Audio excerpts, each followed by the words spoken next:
everyone, it's James from the Fit RV, and I'm coming to you today from the 2017 Florida RV Super Show here in Tampa, Florida. Now, I've previously made a video about our bike rack that's on our Winnebago Travato. Well, Winnebago has since changed things up, and they're installing a new bike rack that's exclusive to Winnebago.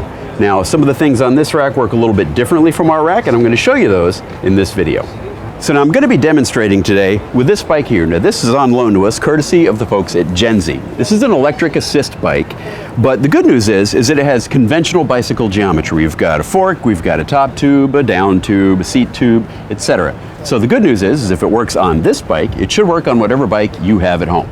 Okay, so the first difference, I don't even need a bike to show you, and that's that this bike rack is easily removable without any tools. So if you're going on a trip and you're not going to bring your bikes, well, that's weird, but you can do it easily by just removing these four hand wheels and then lifting the bike off. Ta-da! Okay, so there we go, poof, no bike rack. And putting the bike rack back on, it's just a matter of screwing these four guys back in. Okay, the next difference in this rack, besides that you can remove it, is that these arms here, these do not twist. They're not adjustable that way in the way that our Fiamma rack was. So you're going to need to attach these clamps to the top tube of your bicycle. And what this really means is that the first time you put your bikes on the rack, you're going to want to do this in your driveway on a nice sunny day, not in the rain on the side of the interstate, because that's going to lead to frustration.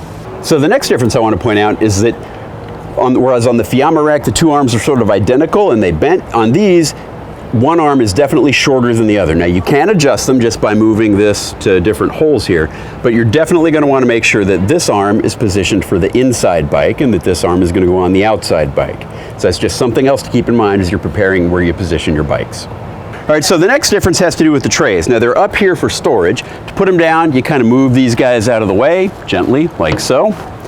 And then there are these clips here on the sides. You release those, and the trays drop down. But the cool thing about these trays is that these are adjustable in length. And as anyone who's had the Fiamma bike rack will tell you, these are great for not whacking yourself in the back of the head when you're closing the door on your rig. So the adjustable length is great. You keep them like this when you're not using the bike rack, and you'll extend them when you want to add a bike. So now we're going to load the bike. So the first thing you want to do is you want to make sure you release all your straps before you get the bike on there. That way you're not trying to release the strap and balance a bike on a rack at the same time. That's step one, release the straps.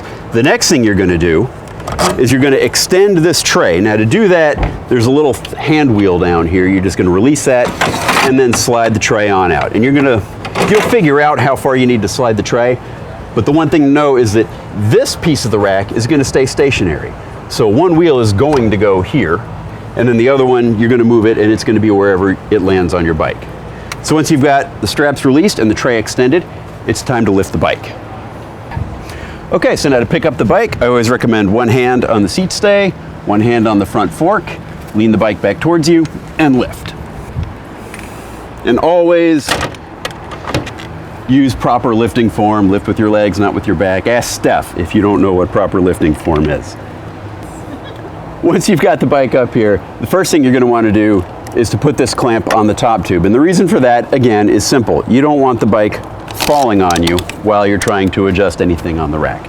So now that's there, the bike is held securely. The next thing you're going to do is adjust this side of the rack so that this wheel is snugly cradled into this holder here. Then, once you've got that done, just thread the straps through the wheel and tighten them down. And with that, this bike is secure. So to mount a second bike, there are a couple things you're going to want to note.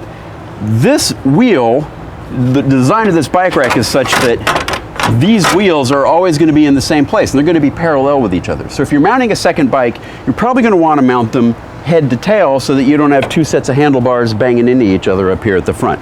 So keep that in mind when you're setting things up for a second bike. Another thing to keep in mind when you set up for a second bike is that this second grab bar up here, you can remove that and position it anywhere along the top, and that'll make things easier when you get another bike on here to grab it by the top tube. And that's about going to wrap it up for this new custom Winnebago bike rack. You can get it on Winnebago Class Bs and small Class C motorhomes. And this is James from the Fit RV. We'll see you later.